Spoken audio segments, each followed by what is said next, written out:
Construcción del plano cartesiano.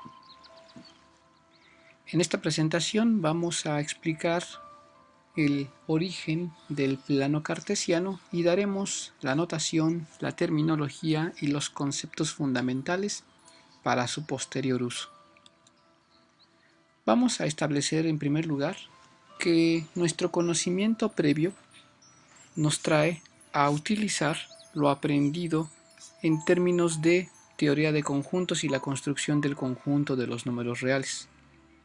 En aquel entonces nosotros aprendimos que el conjunto de los números reales comenzaba por definir al conjunto de los números naturales.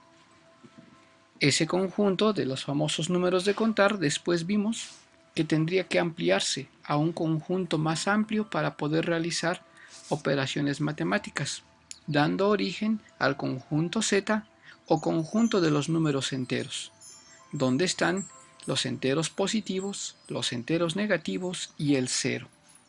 Posteriormente aparece el conjunto de los números racionales, que además de contener a los naturales y a los enteros, contiene a todo aquel número que puede escribirse como una fracción, como un cociente de dos enteros. Aquí, además de las famosas fracciones, también aparecen los números decimales con terminación finita y los decimales que tienen una terminación, o más bien, o son de terminación infinita, pero un comportamiento periódico. Una vez que hemos revisado estos conjuntos de números, posteriormente incorporamos al conjunto de los irracionales, es decir, aquellos números que no podemos representar en forma de fracción. Típicamente aquí aparecen números como el número pi, el número e, las raíces que no tienen solución exacta forman parte de estos números, además de todos aquellos números que son representados en forma decimal infinita y no tienen un periodo repetitivo. Cuando nosotros unimos ambos conjuntos de números al conjunto de los racionales con el conjunto de los irracionales, logramos construir el conjunto de los números reales. Sabemos hoy en día que el conjunto de los reales obedece a un conjunto de propiedades que en este momento no habremos de discutir. Una manera tradicional de representar al conjunto de los números reales lo hacíamos a través de la construcción de la recta numérica. Es decir, cuando nosotros hablamos de la recta numérica, estamos hablando de una recta que contiene a todos los números reales. La manera en que aprendimos a construir la recta numérica era, en primer lugar, establecer una recta de carácter horizontal. A continuación, definíamos un punto fijo, y a ese punto fijo lo nombrábamos el origen. Este es nuestro punto de referencia. A partir de ahí, colocábamos un segundo punto que estuviera a su derecha. De esta manera, la distancia desde el origen hacia el punto que está a su derecha se considera la unidad.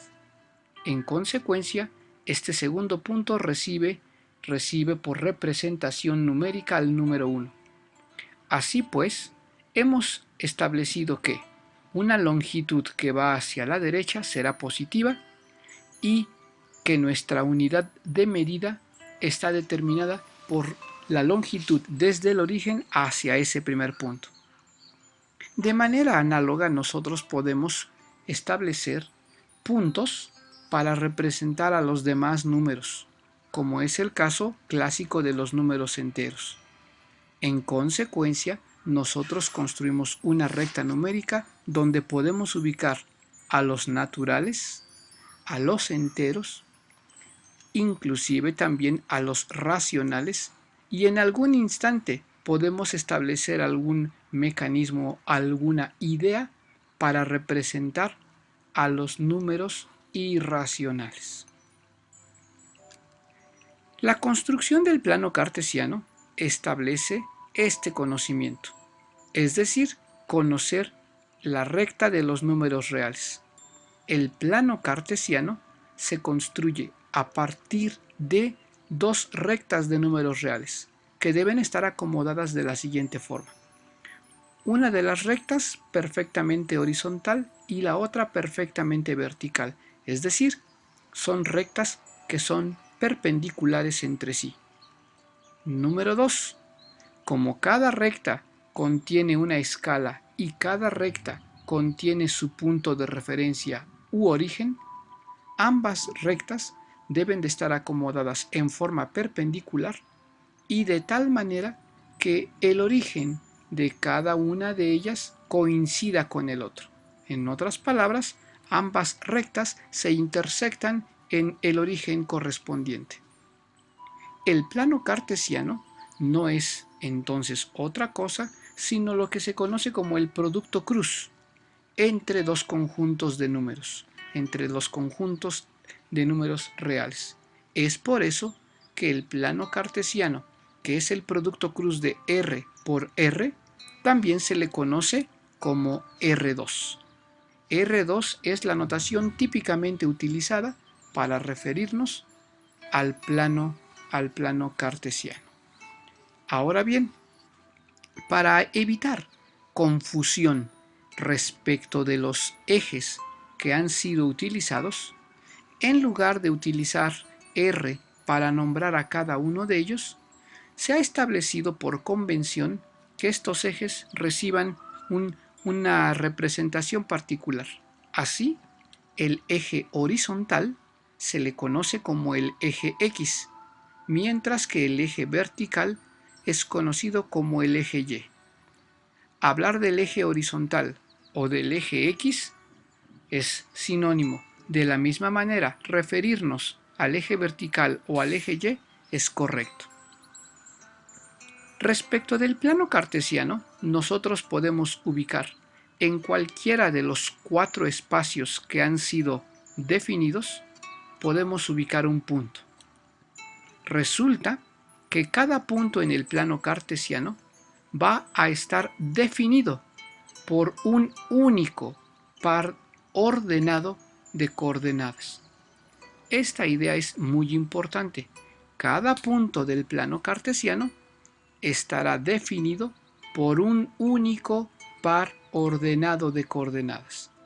De tal manera que entonces, típicamente, a cualquier punto en general se le representa como las coordenadas X y Y.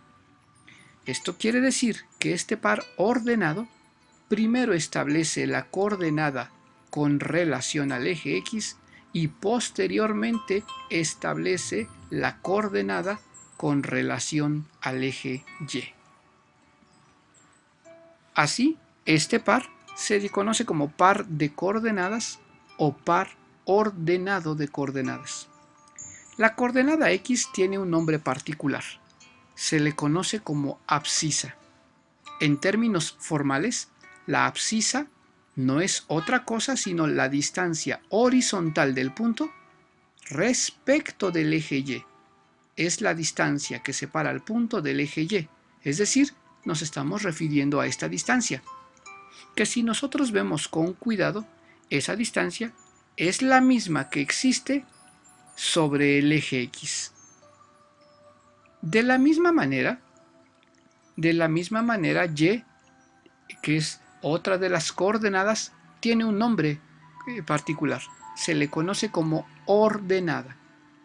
La ordenada del punto es la distancia vertical respecto del eje X. Así pues, la ordenada siempre será la distancia que ahora aparece representada en color azul, del punto respecto del eje X.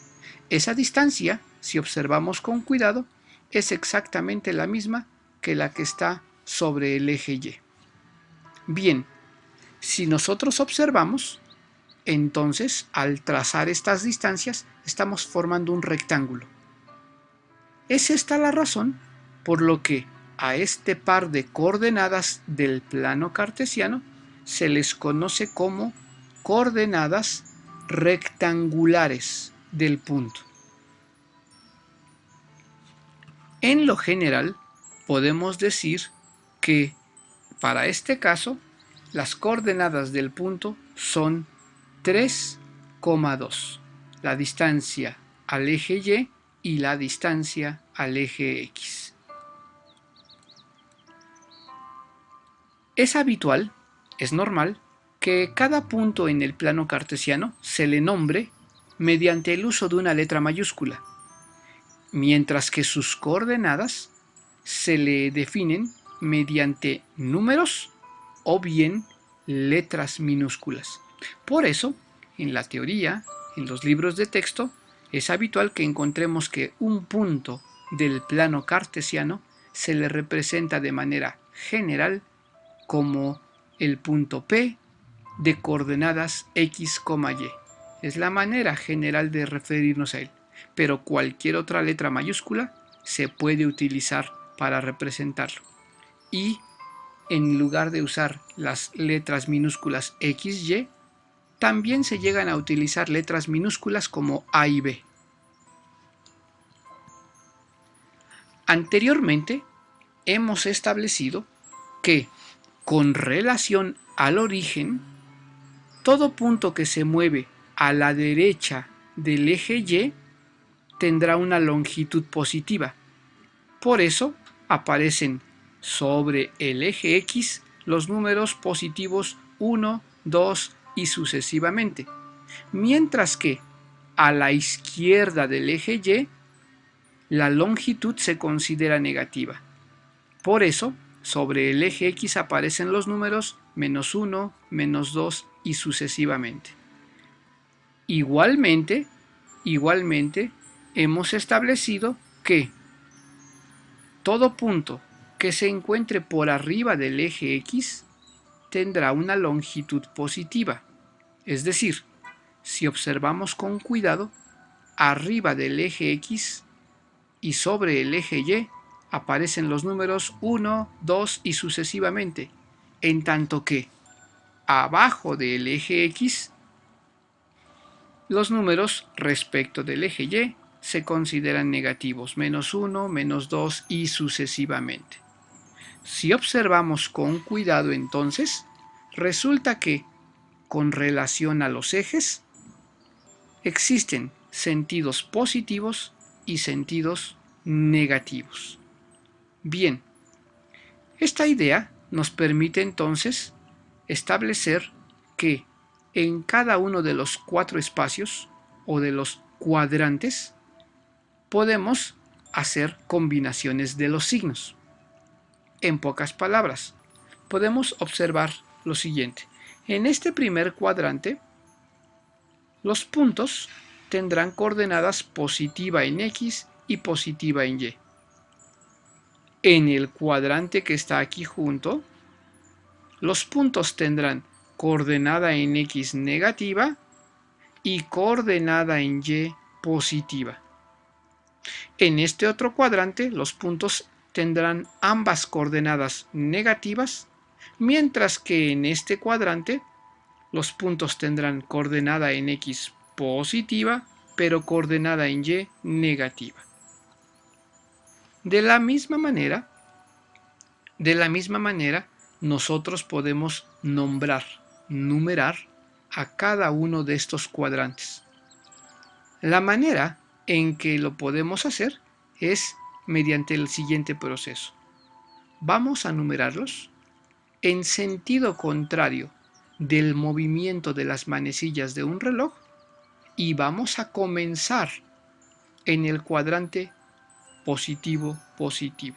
Es decir, vamos a comenzar a numerarlos aquí. Por tanto, este cuadrante será el cuadrante número 1.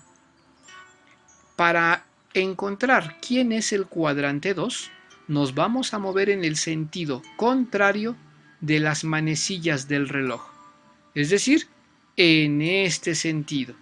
Y por tanto, este siguiente cuadrante tendrá el número 2, el cuadrante 2. Así, entonces, tendremos cuadrante 1, cuadrante 2 el cuadrante 3 es el de los puntos con signos negativos y finalmente el cuadrante 4. Con estas ideas tenemos una clara concepción de cómo se construye el plano cartesiano, de por qué se establecen puntas de flecha en los ejes, de cómo están nombrados cada uno de los cuadrantes del plano cartesiano y de los signos que corresponderían a un punto que está ubicado en cada uno de los cuadrantes. Queda pendiente la pregunta de cómo son los signos de un punto que se encuentre ubicado encima o sobre cualquiera de los dos ejes, ya sea sobre el eje X o bien sobre el eje Y. ¿Qué va a pasar en ese caso con los signos? Esa pregunta quedará para que ustedes puedan reflexionar acerca